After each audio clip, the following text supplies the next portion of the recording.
You have been taught to treat gratitude like a warm bath, something to relax into when life feels sharp. You reach for it when you want relief. You collect nice moments. You write soft lines to convince yourself that you are fine.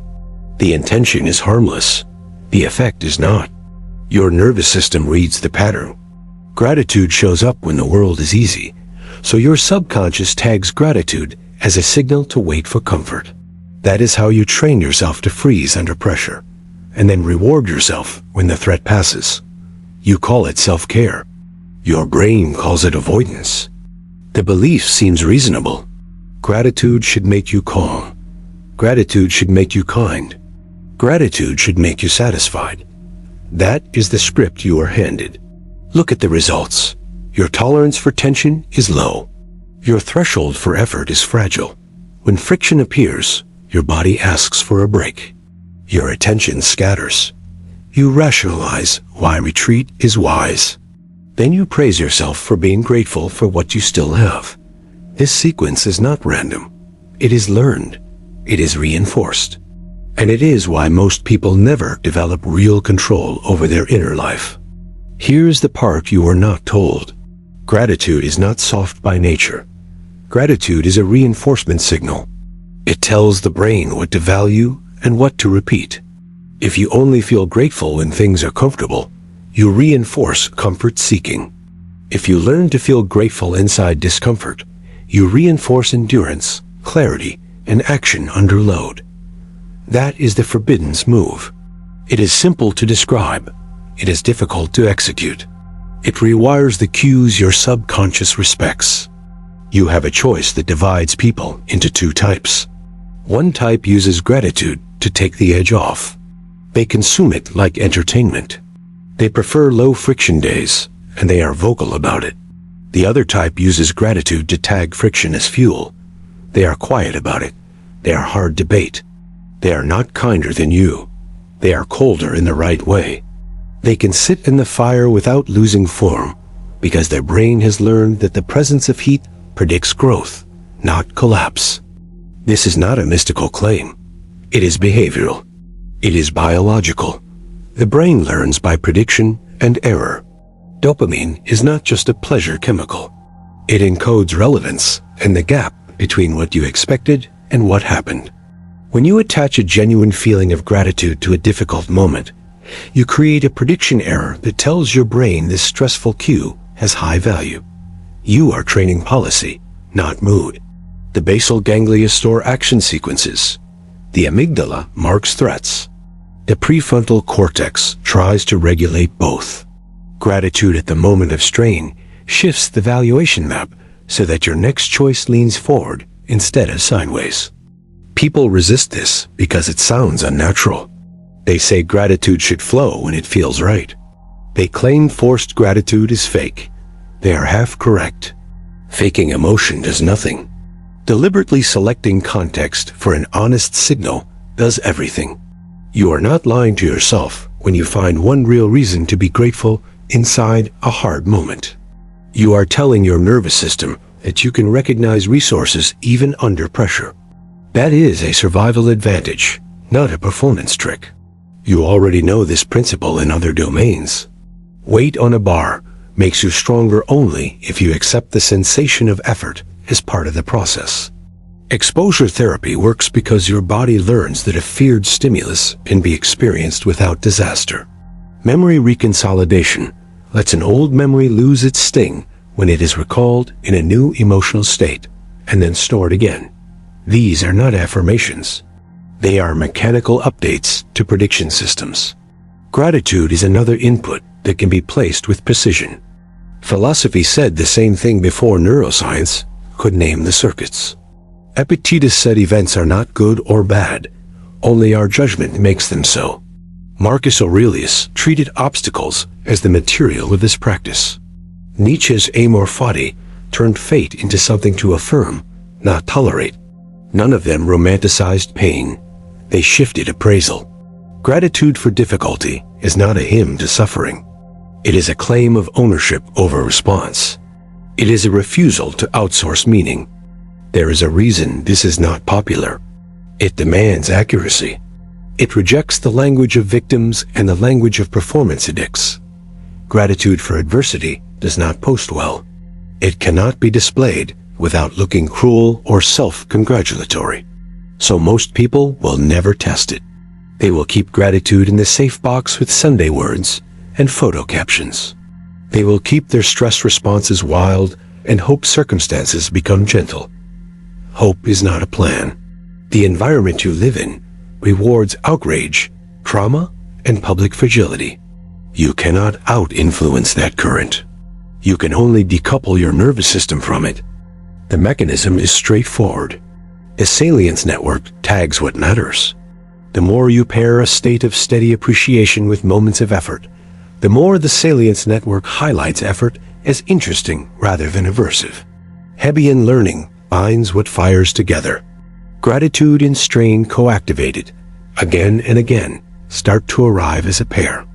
Over time, the onset of struggle pulls in a trace of calm direction. That changes behavior in the microsecond where choices are made, not hours later when you journal about it. There is a narrow window that matters. The cue appears. Your chest tightens. Your thoughts start to split. You are about to rush, or check out, or seek relief. This is where most people default to habit loops they never designed. The forbiddance technique puts gratitude there, not after. Not when the coast is clear. At the first taste of friction, you mark it. You respect what it is doing to you. You thank the presence of resistance for the clean feedback it provides. You are not thanking a person who wronged you. You are not excusing abuse. You are assigning high value to clear signals that reveal your edge. That single move interrupts avoidance and sends a new instruction to your predictive system. Here is pressure. Here is value. Stay. This is identity work, not mood work. There is a visible difference between people who only feel capable when things align and people who feel at home under uncertainty. The first group wants to optimize conditions. The second group optimizes themselves. Gratitude for difficulty is the calibration tool. It shapes your baseline. It affects how you sleep because your body believes it can handle the morning.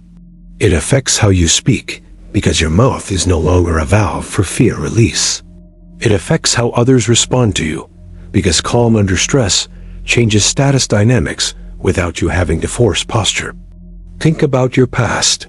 The moments that built you did not feel soothing. The skill that now feels natural did not start that way. Somewhere you accepted that discomfort was information. That acceptance carried a flavor.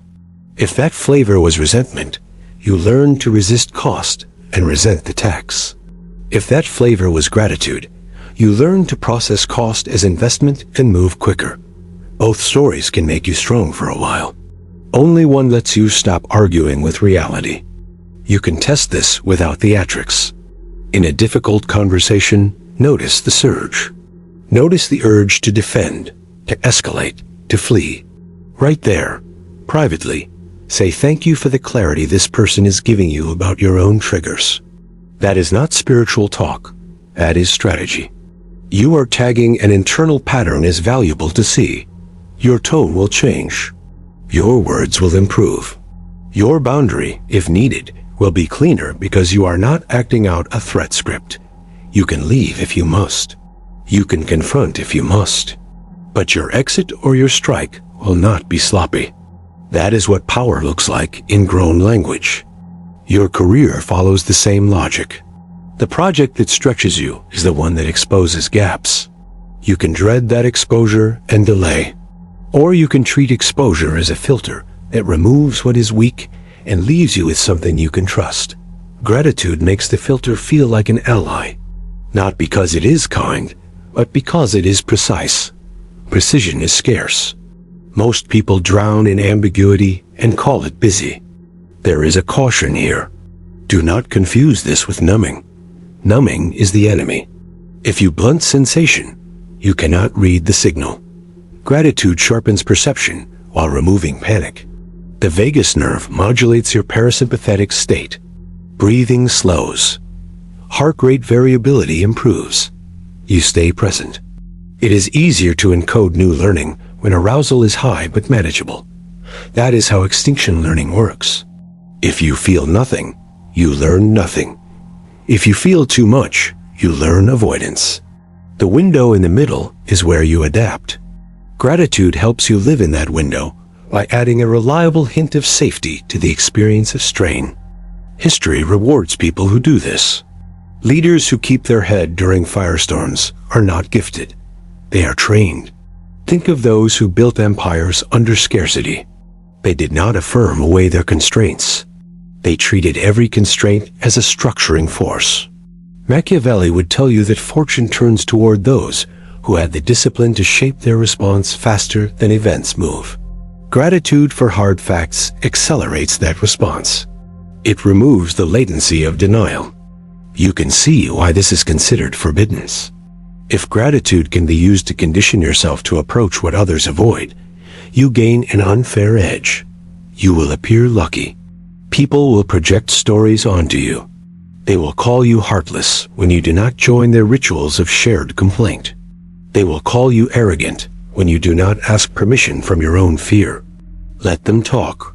Their talk is part of the environment you are training inside. It is another cue you can mark as useful. It clarifies who cannot follow you into the next level of pressure. This approach also cleans up your relationship with memory. Many carry old injuries as proof of identity. They return to them to justify patterns today. That habit makes sense if your past still owns your nervous system. Gratitude applied to the memory during recall can unwind that ownership. The amygdala will flag the old scene. Your body will rise. If you let a thin line of gratitude in for what that event exposed or taught or prevented later, you are not praising the harm. You are altering the lens. The memory reconsolidates under less threat and more agency. Over repetitions, the same trigger drops voltage. Your range increases. Your future stops paying interest on old debt. Do not expect applause. Outsiders cannot see your reps. They only see outcomes. They will misread your quiet until the gap between your stability and theirs becomes uncomfortable to ignore. You will face pressure to soften, to use the approved version of gratitude again. Smile for the camera. List generic blessings. Signal warmth. That is how the culture keeps heavy tools out of common hands.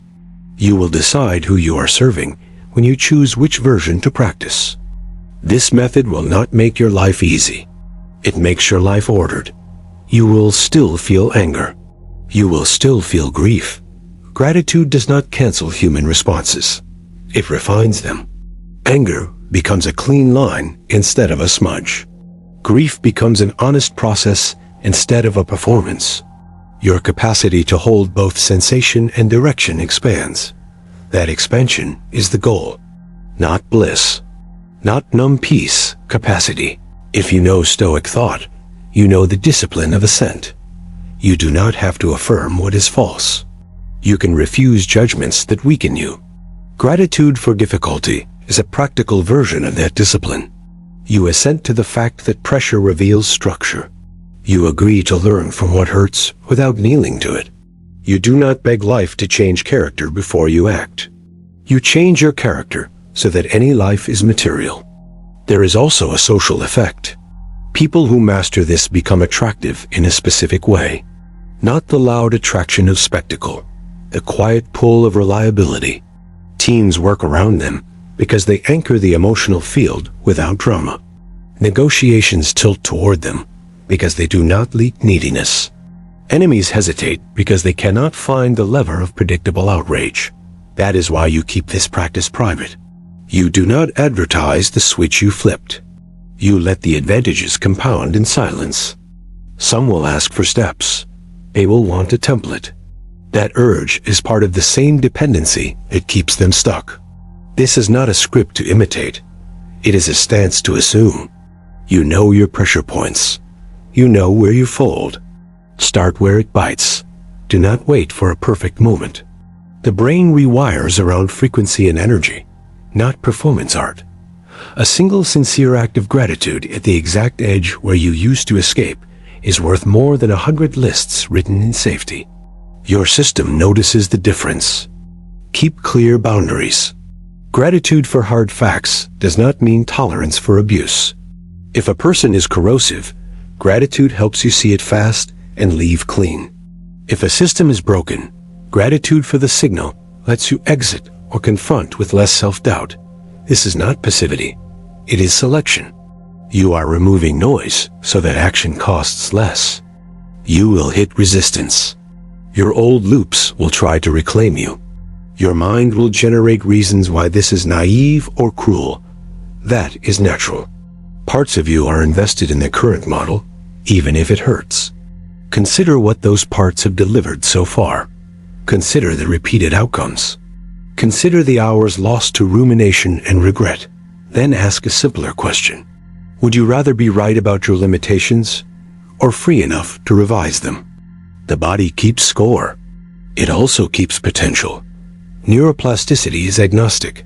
It will encode whatever you feed it most. If you feed it outrage and relief, you get volatility. If you feed it avoidance and post hoc gratitude, you get fragility. If you feed it gratitude at the point of contact, you get resilience that does not require inspiration to activate. That is rare. That is useful. This is the technique. Shift the timing of gratitude. Move it from after to during. Pair it with clear perception. Do not fake. Do not perform. Use it to mark what you want your subconscious to value. It will take reps. It will feel awkward. Then it will feel normal. Then it will feel obvious. You will wonder how you endured the old way for so long. If you understood this, you already feel the edge in your chest. That is the point of decision. Most will click away and return to the soft version because it is socially safer. A smaller set will test this in silence and watch their inner tempo change within weeks. Even fewer will push it into every domain and become unrecognizable to their old circle. You can pick your group. Keep this tight. Do not overshare. Protect the leverage. If you are ready to step into the minority that uses gratitude as a tool for rewiring rather than a blanket for comfort, then act today, in the first hard moment that finds you. No speech. No announcement. Just the clean placement of value where it counts. The world is noisy. Your advantage will be quiet. And once you taste that level of control, you will not trade it back.